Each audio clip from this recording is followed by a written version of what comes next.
Hello guys, welcome back to this channel. In today's video, I'm going to show you how you can restore deleted contacts on Android mobile phone. Okay, let's get into it guys. First thing first, we need to open up our contact application. This is my contact application and I'm going to open it.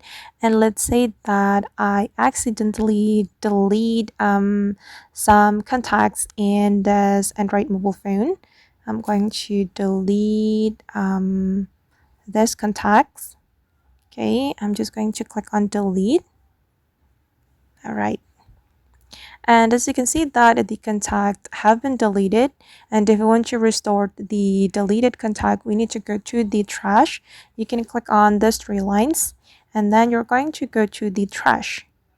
Okay, and these are the contact I have just deleted, and if we want to restore it, we can select the contact we want to restore. I'm going to select them all and then we can click on restore all. Okay, and now the contacts I have deleted have been restored, and the contact will be back to the contact list in my Android mobile phone.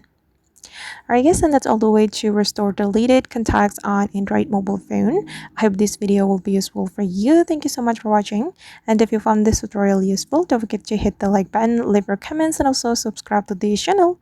See you in the next video.